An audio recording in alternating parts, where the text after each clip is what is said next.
সংশয় নেই, কোন ধরনের চিন্তাও নেই, পেরেশানি নেই, কোন ধরনের টেনশন নেই। আল্লাহ তাবারাকা ওয়া তাআলা কেন এদের জন্য ভয় নেই, কেন চিন্তা নেই? কেননা এরা বেশি বেশি করে নেক আমল করেছে। আপনিও নেক আমল করেন, আপনিও আল্লাহর ওলি হবেন, আপনিও আল্লাহর দূত হবেন, আল্লাহ পাকের বন্ধু হবেন। যে বেশি পৃথিবীতে আমল করবে, ভালো কাজ করবে, নেক আমল করবে, আল্লাহ পাক তাকে এই দুনিয়ায় আল্লাহ পাকের বন্ধু মনোনীত করে দেবেন, বন্ধুত্ব স্থাপন করবেন আল্লাহ পাক। আল্লাহ পাক তার সাথে দোস্তি বন্ধুত্ব করবেন। সুবহানাল্লাহ। অসংখ্য ঘটনা বলি, আমার পরে কোথায় আলোচনায় আসবে ইনশাআল্লাহ, আমি বলার চেষ্টা করব।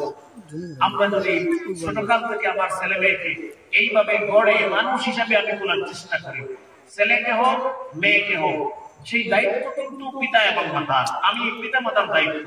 ছেলেকে যদি ছোটবেলা থেকে লালন পালন করে বড় করে গড়ে তুলতে পারে, তাহলে এই ছেলে বড় হয়ে ওলি হবে, আল্লাহ পাকের বুজুর্গ হবে, বান্দা, আল্লাহ নেক মায়ার মহব্বতের মানুষ হবে। নইলে এই ছেলেটা ভালো হবে না, নামাজি হবে না, দিনদার হবে না।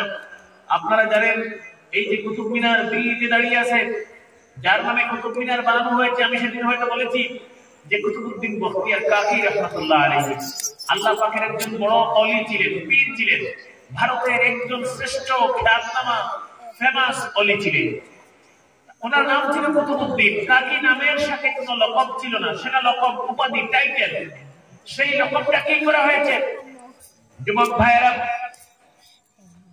কুতুবউদ্দিনের মা কুতুবউদ্দিনকে মাদ্রাসায় ভর্তি করে দিয়েছেন। 8-10 বছর বয়সে পিতা মারা গেছেন। ছোট্ট ছেলে কুতুবউদ্দিন প্রতিদিন মা মাদ্রাসায় দিয়ে আসেন। প্রতিদিন মা কুতুবউদ্দিনকে, ছোট্ট ছেলে 8-10 বছরের, প্রতিদিন মাদ্রাসায় দিয়ে আসেন। যোহরের সময় কুতুবউদ্দিন বাড়িতে চলে আসেন। বাড়িতে চলে আসলে পরে মা ওযু করাতেন ছেলেকে, আর নামাজের মুসল্লা বিছিয়ে দিতেন, আর বলতেন, বাবা তুমি তোমার আল্লাহ পাকের পবিত্র যোহরের নামাজ আদায় করে নেও। মা বলতেন, ওযু করো আর তোমার আল্লাহ পাকের পবিত্র নামাজ আদায় করো। সুবহানাল্লাহ। কুতুবউদ্দিন বলতেন, মা নামাজ পড়লে পরে কি হয়? নামাজ যে আমার আল্লাহ পাকের পড়ব, নামাজের বরকতে আল্লাহ আমাকে কি দিবেন? মা সান্ত্বনা দিতেন ছোট কুতুবউদ্দিনকে, তুমি যদি নামাজ পড়ো, নামাজের বরকতে আল্লাহ পাক তোমাকে খানি দান করবে। এই বলে মা কুতুবউদ্দিন যখন ওযু করতে যেতেন, নামাজের মুসল্লার ভিতরে খানির পুতলা বেঁধে রেখে দিতেন কুতুবউদ্দিনের মা। প্রতিদিন কুতুবউদ্দিনের মা নিজে খানির পুতলা মুসাবাত দিয়া মুসল্লার নিচে রাখতেন। কুতুবউদ্দিন নামাজ পড়ে সালাম ফেরানোর পরে দোয়া করতেন, আল্লাহ তাআলা, আমি ছোট মানুষ, মাসুম বেগুনা মানুষ, আমি জানি না তুমি কে, ভালো করে চিনি না। আমার মা আমাকে বলেছেন আমি তোমার নামাজ পড়বো, তোমার নামাজ পড়লে পরে আল্লাহ পাক তুমি আমাকে খানি দেবে। আমার নামাজ কমপ্লিট হয়ে গেছে, তুমি আমাকে তোমার কুদরত থেকে, তোমার রহমত থেকে খানি দিয়ে দে। কুতুবউদ্দিন নামাজের মুসল্লা তুলতেন, খানির পুতলা পেতেন, প্রতিদিনই মা রাখতেন। এই খানি কিন্তু মা রাখতেন। একদিন কিতাবের মধ্যে লিখতেছেন, কুতুবউদ্দিন বাড়িতে নেই, কুতুবউদ্দিন মাদ্রাসায় চলে গেছেন। মা দুপুরের সময় বাড়িতে নেই, প্রতিবেশী কোন আত্মীয় স্বজনের বাড়িতে গেছেন। কুতুবউদ্দিন মাদ্রাসা থেকে আসার সময় হয়ে গেছে। কুতুবউদ্দিনের মা চটপট করতেছেন, আমার ছেলে বাড়িতে আসবে, ওযু করে নামাজ পড়বে। আজকে যদি আমি মুসল্লার নিচে খানি না রাখি, আমার ছেলে নামাজ পড়ে খানি পাবে না, আর আল্লাহ পাকের কুদরতের উপর থেকে বিশ্বাস উঠে যাবে। ছোট্ট মানুষ, বাচ্চা, আমি যদি আজকে খানি না রাখি, আমার ছেলের আল্লাহ পাকের কুদরত থেকে বিশ্বাস উঠে যাবে। সুতরাং তাড়াহুড়া করছেন, আত্মীয় স্বজনের বাড়ি থেকে তাড়াতাড়ি জেনে আসে, এসে মুসল্লার নিচে খানি রাখতে পারে। মা আসতে পারেন নাই, অনেক দেরি হয়ে গেছে। কুতুবউদ্দিন মাদ্রাসা থেকে আসলেন, ওযু করলেন, নামাজের মুসল্লা বিছালেন, যোহরের নামাজ পড়লেন, সালাম ফিরালেন, দোয়া শুরু করে দিয়েছেন। ছোট্ট মানুষ বাচ্চা কেঁদে কেঁদে বলতেছেন, আল্লাহ তাআলা, আজকে আমার আম্মা বাড়িতে নেই, আমি নিজে নিজে ওযু করেছি, নামাজের মুসল্লা বিছিয়েছি, রব্বুল আলামিন তোমার কুদরত থেকে আজকে আমাকে তুমি খানি পাঠিয়ে দেও। এই বলে কুতুবউদ্দিন দোয়া করেছেন। নামাজের মুসল্লা উঠাইলেন, কুতুবউদ্দিন খানি পাইলেন, খানি খায়া প্রতিদিনের মতো কুতুবউদ্দিন বিছানায় গিয়ে ঘুমিয়ে গেলেন। মা পেরেশান হয়ে দুপুরের অনেক পরে আত্মীয় স্বজনের বাড়ি থেকে নিজের বাড়িতে চলে আসলেন। মায়ের মন পেরেশান। মা মনে মনে ভাবতেছেন, আমার ছেলে কুতুবউদ্দিন যদি আজকে সেখানে না পায়, আমার ছেলে পেরেশান হয়ে যাবে, আল্লাহ পাকের উপর থেকে বিশ্বাস ভরসা উঠে যাবে। এসে দেখতেছেন মা বাড়িতে এসে কুতুবউদ্দিন বিছানায় ঘুমিয়ে গেছে। সুবহানাল্লাহ। কুতুবউদ্দিন নামাজ পড়ে বিছানায় ঘুমিয়ে গেছে। মা কুতুবউদ্দিনকে বলতেছেন, কুতুবউদ্দিন ঘুম থেকে জাগালেন আর বলতেছেন, তুমি কি নামাজ পড়বে না? তুমি কি খালি খাবে না? কুতুবউদ্দিন বলতেছেন, মা আমি একা একা নামাজ পড়ে ফেলেছি। মা বলছেন, তুমি কি খালি খাবে না? কুতুবউদ্দিন বলছেন, মা প্রতিদিন যেভাবে খালি খেতাম এর চাইতে 1000 গুণে ভালো খালি আমার আল্লাহ পাক নামাজের বরকতে আজকে আমাকে দিয়েছে। সুবহানাল্লাহ। প্রতিদিন মার হাতে বানানো খালি খাইতেন, কুতুবউদ্দিন জানতেন না। কুতুবউদ্দিন বলছেন, আজকে এর চাইতে 1000 গুণে উত্তম ভালো খাবার আমার আল্লাহ নামাজের বরকতে দিয়েছেন। সুবহানাল্লাহ। যুবক ভাইরা, সেই দিন থেকে কুতুবউদ্দিনের উপাধি লকব লেগে গিয়েছে কুতুবউদ্দিন বখতিয়ার কাকি। কাকি হিন্দি শব্দ, যার অর্থ হলো রুটি। হিন্দি শব্দ যার বাংলা অর্থ হলো রুটি। এই নামাজের মুসল্লার নিচে রুটি রাখতেন মা। আর এরপরে একদিন মা বাড়িতে ছিলেন না, নামাজের বরকতে আল্লাহ তার কুদরত থেকে খালি দিয়েছেন। সুবহানাল্লাহ। এর জন্য উপাধি লেগেছে কাকি। কাকি হিন্দি শব্দ যার বাংলা অর্থ হলো রুটি। যুবক ভাইয়েরা, যদি ছেলেকে অলি বানাতে চান, আমার মা বোনেরা, যদি ছেলেকে আলিম বানাতে চান, যদি মেয়েকে আলিমা বানাতে চান, মেয়েকে হাফিজা বানাতে চান, ছেলেকে যদি এই জমানার শ্রেষ্ঠ অলি বানাতে চান, মা প্রথমে ঠিক হতে হবে, মা নামাজি হতে হবে, মা পর্দাশীল হতে হবে, মা কোরআনে কারীম তিলাওয়াত করনেওয়ালা মহিলা হতে হবে, মা আমলওয়ালা মেয়েরু দুনিয়ায় হতে হবে। যদি ছেলেকে আলিম বানাতে চাও, ওলি বানাতে চাও, প্রথমে এই মাকে, মেয়েকে, মহিলাকে ঠিক হতে হবে। কিভাবে? সংক্ষেপে একটি উদাহরণ দেব। কুতুবউদ্দিন বখতিয়ার কাকি মঈনুদ্দিন চিশতি নাম শুনেছেন। তরিকায়ে চিশতিয়া, বিরাকির বড় বড় 4 তরিকা, তরিকায়ে চিশতিয়া, তরিকায়ে কাদেরিয়া, তরিকায়ে সোহরবর্দিয়া, তরিকায়ে নকশবন্দিয়া। বিরাকি এই পৃথিবীর জমিনে কিভাবে এসেছে আমি বলবো ইনশাআল্লাহ। আজকে পিরাকির মূল বলবো, গুড়ি কোথায় থেকে পিরাকি বা ওলি আউলিয়ারা দুনিয়ায় এসেছেন তার মূল আমি আজকে বুঝিয়ে বলার চেষ্টা করবো ইনশাআল্লাহ। আপনারা বসবেন, বোঝার নিয়তে শোনার চেষ্টা করবেন। মঈনুদ্দিন চিশতি, যুবক ভাইয়েরা, কিতাবের মধ্যে লিখতেছেন, ছোট্ট বাচ্চা কুতুবউদ্দিন, মঈনুদ্দিন চিশতির কথা পরে বলবো। ছোট্ট বাচ্চা কুতুবউদ্দিন 8-10 বছর বয়সে মা মারা গেছেন। প্রতি রাত কুতুবউদ্দিন ছোট্ট মানুষ মায়ের সাথে কি বিছানায় ঘুমাইতে, ছোট্ট ছেলে মায়ের সাথে একসাথে বিছানায় ঘুমাইতে। কুতুবউদ্দিন বলছেন, হঠাৎ মাঝে মধ্যে মাঝরাতে আমার ঘুম ভেঙে যেত। ঘুম থেকে সজাগ যখন হতাম, আমি বিছানায় মাঝে মাঝে দেখতে পেতাম আমার মা জননী আমার পাশে বিছানায় নেই। আমি ছোট্ট মানুষ, আমার মাকে পাশে না দেখে আমার অন্তরে মনে মনে ভয় লাগতো, ভয় পেতাম। রাত্রিবেলা, রাত তখন 2টা, 1টা, 12টা বাজতেছে। আমি মাঝে মধ্যে প্রতি রাতে আমার ঘুম ভাঙতো না, মাঝে মধ্যে হঠাৎ মাঝরাতে আমার ঘুম ভেঙে যেত। ঘুম ভাঙার পরে আমি দেখতে পেতাম বিছানায় আমার মা নেই। সুবহানাল্লাহ। কুতুবউদ্দিন বলতেছেন, তখন আমার বয়স 7 অথবা 8 অথবা 9। আমার ভয় লাগতো। ঘুম থেকে উঠে মা মা বলে বলে কেঁদে কেঁদে সমস্ত ঘর মাকে তালাশ করতাম, কিন্তু মাকে ঘরের ভিতরে পেতাম না। ঘরের দরজা খোলা দেখতে পেতাম। আমি ঘরের দরজা খোলা দেখে গভীর অন্ধকারে, প্রচন্ড ঠান্ডার রাত, এত ঠান্ডা দিল্লির জমিনে পড়েছে, ঠান্ডার কারণে চতুর্দিকে বরফ পড়তেছে। এত প্রচন্ড ঠান্ডা, ঠান্ডার কারণে চতুর্দিকে বরফ পড়ছে, এত প্রচন্ড ঠান্ডা। আমার মা ঘরের বাহিরে দরজা খোলা। কুতুবউদ্দিন বলছেন, ঘরের দরজা খোলা দেখতে পেয়ে আমি বাহিরে চলে যেতাম। বাহিরে কিছু দূর যাওয়ার পরে আমি দেখতে পেতাম প্রচন্ড ঠান্ডাকে উপেক্ষা করে, প্রচন্ড ঠান্ডাকে সহ্য করে আমার মা জননী কখনো কোমর পানিতে দাঁড়িয়ে, কখনো গলা পানিতে দাঁড়িয়ে, কখনো বুক পানিতে দাঁড়িয়ে আল্লাহ পাকের দরবারে কেঁদে কেঁদে চোখের পানি ছেড়ে ছেড়ে আমি ছোট্ট কুতুবউদ্দিনের জন্য দোয়া করতেছে। সুবহানাল্লাহ। এত ঠান্ডা, চতুর্দিকে বরফ পড়ছে, আর মা ঠান্ডাকে উপেক্ষা করে সহ্য করে ছেলের জন্য গভীর রাতে ঘুম ছেড়ে আল্লাহর দরবারে দোয়া করতেছেন। সুবহানাল্লাহ। আমার মা বোনেরা, কুতুবউদ্দিন বলছেন আমার মা কেঁদে কেঁদে দোয়া করতেছেন। আমাকে দেখতে পান নাই, কিন্তু আমি মাকে দেখতেছি। আমি মায়ের গোপনে বসে বসে মায়ের দোয়াতে শামিল হয়ে যেতাম।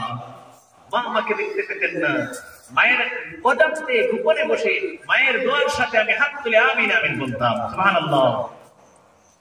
কুতুবউদ্দিন বলতেছেন মা কেঁদে কেঁদে বলতেন, আল্লাহ তাআলা, আমি গভীর রাতে পৃথিবীর বেশিরভাগ মেয়ে লোকেরা ঘুমে, পৃথিবীর সব মানুষ ঘুমে, আমি কুতুবউদ্দিনের মা আরামের ঘুম হারাম করে, আরামের বিছানা হারাম করে তোমার দরবারে গভীর রাতে দোয়া করতেছি। আল্লাহ, আমার কুতুবউদ্দিনকে এই যুগের শ্রেষ্ঠ ওলি বানাইয়া দে। সুবহানাল্লাহ। কুতুবউদ্দিন বলতেছেন, বড় হয়ে কিতাবের মধ্যে নিজে লিখতেছেন আমার মায়ের দোয়া আল্লাহ পাক মঞ্জুর করে নিয়েছেন, কবুল করে নিয়েছেন। এই ভারতের শ্রেষ্ঠ একজন ওলি আল্লাহ পাক মায়ের দোয়ার বরকতে বানিয়ে দিয়েছে।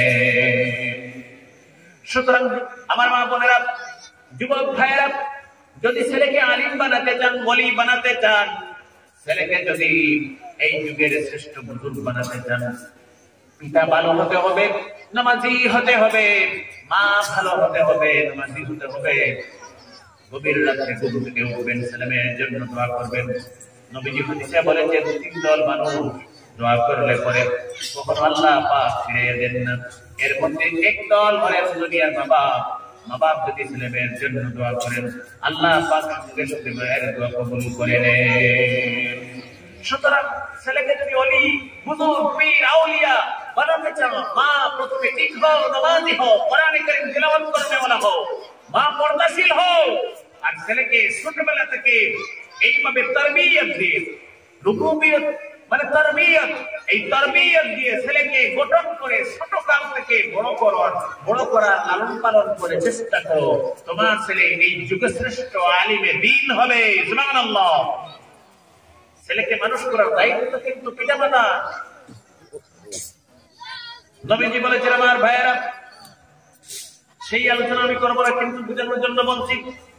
আখির জামানার পয়গম্বর বিশ্ব নবী জনাবে মুহাম্মদুর রাসূলুল্লাহ সাল্লাল্লাহু আলাইহি ওয়াসাল্লাম বলেছেন, কুন আলিমান, প্রত্যেক মানুষ আলিম হও, তুমি ছেলে হও, মেয়ে হও, পুরুষ হও, মহিলা হও। নবীজি বলেছেন প্রত্যেক নিজে নিজে আলিম হয়ে যান। আমরা যারা আলিম হতে পারে নাই, আর কি জীবনে আলিম হতে পারবেন? সেই সুযোগ কি আছে? আর নেই। নবীজি বলছেন, ছেলে হও, মেয়ে হও, পুরুষ হও, মহিলা হও, প্রত্যেক আলিম হও। যারা আলিম হতে পারেন নাই, হাফিজ হতে পারেন নাই, আর সেই সুযোগ নেই। আমরা এটা দেখে নবীজি এরপরে আমাদেরকে অপশন দিতেছেন। নবীজি বলছেন, আও মুতাআল্লিমান, যদি আলিম হতে পারো না, তাহলে ছেলেকে মেয়েকে আলিম আলিমা বানাও। এই ছেলেটা যদি আলিম হয়ে যায়, মেয়েটা যদি আলিমা হয়ে যায়, আল্লাহ পাকের রহমত আর বরকত তোমার করে প্রতিটা ঘন্টা 24টা ঘন্টা আল্লাহ পাক আলিমের বরকতে, হাফিজের বরকতে তোমার পরিবারে, তোমার ঘরে রহমত বর্ষণ করে দেবে। তুমি নিতে পারো না, তাহলে ছেলেকে মেয়েকে আলিম বানানোর চেষ্টা করো। এই অপশনটা তো আমরা পারবো ইনশাআল্লাহ। যাদের ছেলে আছে, ছেলে নেই, মেয়ে আছে, অন্তত প্রথমে ইলমে দ্বীনের আমরা জ্ঞান দেব। সেই মেয়েটাকে, সেই ছেলেটাকে আলিম বানানোর চেষ্টা করব, হাফিজ বানানোর চেষ্টা করব। মেয়েটাকে আলিমা, হাফিজা, মুহাদ্দিসা বানানোর চেষ্টা করে। আর ভাই কোনো সমস্যা নেই, মেয়েও মুফতি হতে পারবে, মুহাদ্দিস হতে পারবে, মুফাসসির হতে পারবে, আলিমা হতে পারবে, হাফিজা হতে পারবে, কোনো সমস্যা নেই। পরে যদি সময় পাই কিভাবে পারবে আমি বিস্তারিত আলোচনা করার চেষ্টা করবো ইনশাআল্লাহ। আমার এই কথা বলার মূল উদ্দেশ্য হলো, যদি মা ভালো হন, মা নামাজি হন, আপনারা পরীক্ষা করে দেখবেন কোন পরিবারের মা যদি নামাজি হয়ে যান, এই পরিবারের মেয়ে ছেলে প্রতিটা সদস্য নামাজি হয়ে যান। একজন পরিবারের যদি মা নামাজি হয়, আপনারা পরীক্ষা করে দেখবেন সেই পরিবারের মেয়ে নামাজি হয়, সেই পরিবারের ছেলে নামাজি হয়। আমি সুতরাং অনুরোধ করবো, মা আপনি আগে ঠিক হন, বোন আপনি আগে ঠিক হন, আর তারপরে ছেলেকে সেইভাবে মানুষ হিসাবে গড়ে তোলার দায়িত্ব পালন করে। সেই দায়িত্ব পিতামাতার উপর ফরজে আইন। যেভাবে নামাজ পড়া ফরজে আইন, ঠিক তেমনি ভাবে পিতামাতার উপর দায়িত্ব ছেলেকে মানুষ হিসাবে গড়ে তোলার দায়িত্ব ফরজে আইন। সেই দায়িত্ব যদি যথাযথভাবে আদায় না করে, কিয়ামতের দিন আল্লাহর আদালতে আসামি হিসেবে দাঁড়াতে হবে। সুতরাং শুধু ছেলে মেয়ের জন্ম দিলে হবে না, তার দায়িত্ব আদায় করতে হবে। পিতামাতার উপর ফরজে আইন। দায়িত্ব আদায় না করে কিয়ামতের দিন আল্লাহর আদালত থেকে রক্ষা পাবেন না। যুবক ভাইয়েরা, আল্লাহ পাক বলেছেন, আলা ইন্না আউলিয়া আল্লাহ, যারা আল্লাহ পাকের বুজুর্গ হন, ওলি হন, বন্ধু হন, এদের কোনো ভয় থাকে না দুনিয়াতে, না মৃত্যুর সময়, না কবরে, না কিয়ামতের দিন, না। আল্লাহ পাক তার সর্বাবস্থায় কুদরত দিয়ে রক্ষা করে নেন। আল্লাহ পাকে যারা ওলি হন, সুস্থ হন, বন্ধু হন, এদের দুনিয়াতেও ভয় নেই, মৃত্যুর সময়ও নেই, কবরেও নেই, হাসরেও নেই। সুবহানাল্লাহ। আমরা চেষ্টা করব প্রতিজন মানুষ ওলি হওয়ার। আরে ভাই, নেক আমল করেন, আল্লাহ পাক সেই ক্ষমতা, সেই পাওয়ার আপনাকেও দান করবেন। নেক আমল শুরু করে দেন। যুবক ভাইয়েরা, আমি বলেছিলাম কিভাবে পিরাকি বা ওলায়তি পৃথিবীর জমিনে কিভাবে এসেছে। আমি সংক্ষেপে একটা উদাহরণ দিয়ে বুঝাবো। কিতাবের মধ্যে লেখা হয়েছে কিভাবে এসেছে। আমি সংক্ষেপে একটা আলো দেব, লাইটিং দেব, যাতে আপনারা বুঝতে পারেন। পিরাকির বড় বড় তরিকা চারটি। পিরাকির বড় বড় তরিকা চারটি। এছাড়াও আরো অসংখ্য ছোট ছোট হক তরিকা আছে। যেভাবে বড় মজহব চারটি, বিখ্যাত বড় ফেমাস বড় ফেরেশতা চারজন, জিব্রাইল, মিকাইল, ইসরাফিল, আজরাইল, খলিফা চারজন। ঠিক তেমনি ভাবে পিরাকির বড় বড় তরিকা চারটি। তরিকায় চিশতিয়া, তরিকায় কাদরিয়া, তরিকায় নকশবন্দিয়া, তরিকায় সুহরবর্দিয়া। বুঝা যাচ্ছে তো? তরিকায় সুহরবর্দিয়া। পিরাকির মেইন পাওয়ার স্টেশন হলো আখির জামানার পয়গম্বর জনাবে মুহাম্মদুর রাসূলুল্লাহ সাল্লাল্লাহু আলাইহি ওয়াসাল্লাম। মেইন পাওয়ার স্টেশন এই পিরাকির ওলায়াতের মেইন পাওয়ার স্টেশন হলো আখির জামানার পয়গম্বর সাল্লাল্লাহু আলাইহি ওয়াসাল্লাম। সুবহানাল্লাহ। এটা main company factory, main power station. তরিকায়ে চিশতিয়া আখির জামানার পয়গম্বর বিশ্ব নবী জনাবে মুহাম্মদুর রাসূলুল্লাহ সাল্লাল্লাহু আলাইহি ওয়াসাল্লামের বরকতি হাত মুবারক থেকে হযরতে আলী কাররামাল্লাহু ওয়াজহুর হাত মুবারক এসেছে। তরিকায়ে চিশতিয়া মেইন পাওয়ার স্টেশন নবীজি। আর নবীজির কাছ থেকে প্রথম ফুটি নেয় হযরতে আলী রাদিয়াল্লাহু তাআলা আনহু। হযরতে বুঝার চেষ্টা করো, হযরতে আলী রাদিয়াল্লাহু তাআলা আনহু। পিরাকির তরিকায়ে চিশতিয়ার লাইনটা, সিস্টেমটা, যুবক ভাইয়েরা, হযরতে আলী কাররামাল্লাহু ওয়াজহু থেকে হযরতে খাজা হাসান বসরি রাদিয়াল্লাহু তাআলা আনহু, এই তরিকায়ে চিশতিয়ার লাইন। নবীজি, হযরতে আলী, হযরতে খাজা হাসান বসরি, এটা হলো তরিকায়ে চিশতিয়ার line. Main factory, main power station নবীজি। আর নবীজির কাছ থেকে 2 নম্বর হাত হযরতে আলী রাদিয়াল্লাহু তাআলা আনহু। আর 3 নম্বর হাত হযরতে খাজা হাসান বসরি। হযরতে আলী কি ধরনের বড় বুজুর্গ, আমার মতো ব্যক্তি আলোচনা করে সমস্ত জীবন আমি শেষ করতে পারবো না। সুবহানাল্লাহ। হযরত সালমান ফারসির নাম শুনেছেন? হযরতে সালমান ফারসি নবীজির এক সাহাবীর নাম শুনেছেন? আপনারা তো মুসলমান বর্তমান সময়ের 5 ওয়াক্তের নামাজে আসার সময় নেই, আমরা নামাজ পড়ার সময় পাই না। ভাই 20 মিনিট এক ওয়াক্তের নামাজে সময় লাগবে, তাও আমরা সময় দিতে পারি না। রাস্তাঘাটে ঘোরাফেরা করে অযথা সময় নষ্ট করছি মোবাইল টিপাটিপি করে, কিন্তু যুবক ছেলে মসজিদে এসে নামাজে হাজিরি দিতে পারে না, ওয়াজের মজলিসে এসে বসতে পারে না। এত হতভাগা কপাল পোড়া মুসলমান, দুনিয়ার মুসলমান আমরা।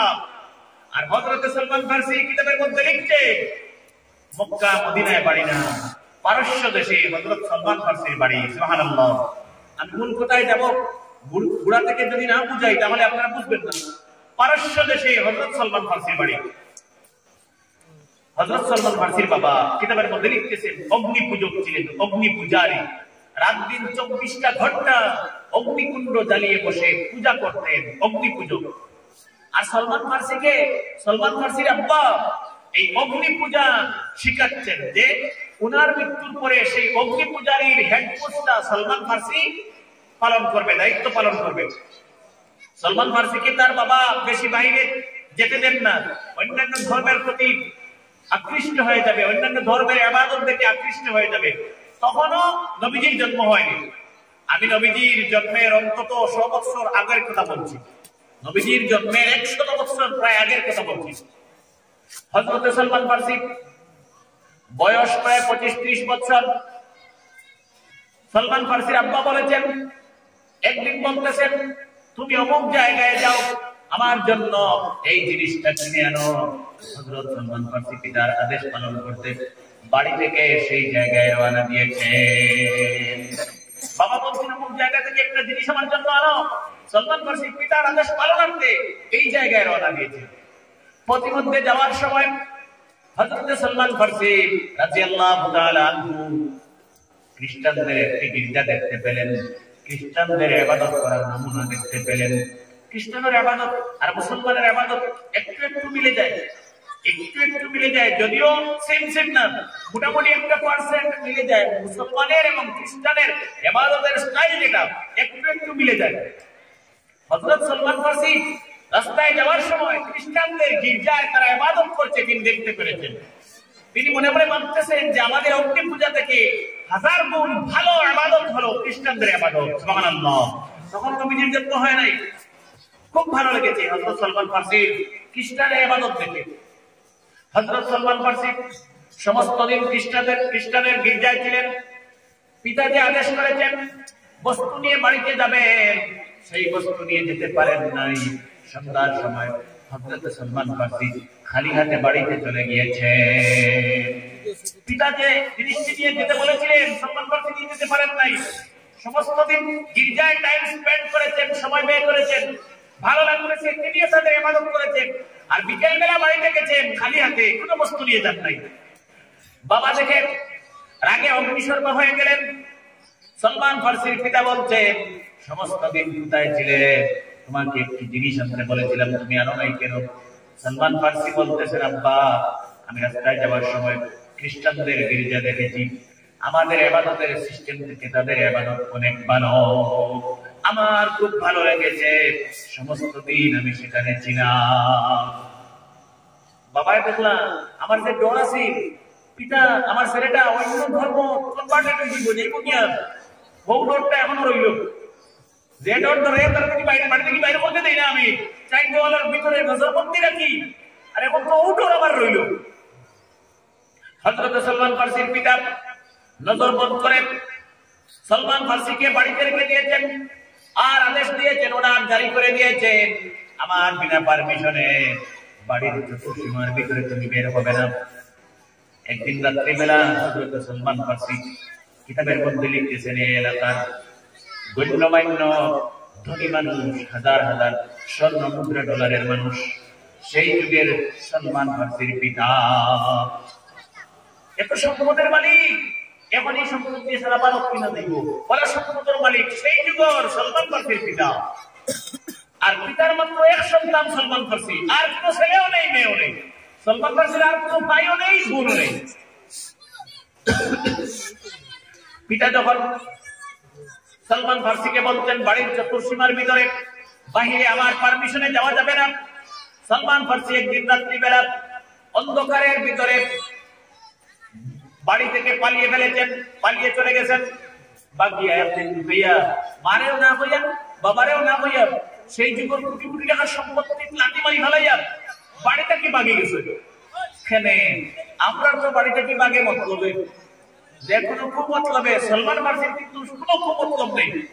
কোটি কোটি টাকা সম্পদ বলে যে পুরো এখন বাড়ি থেকে বাগ বলি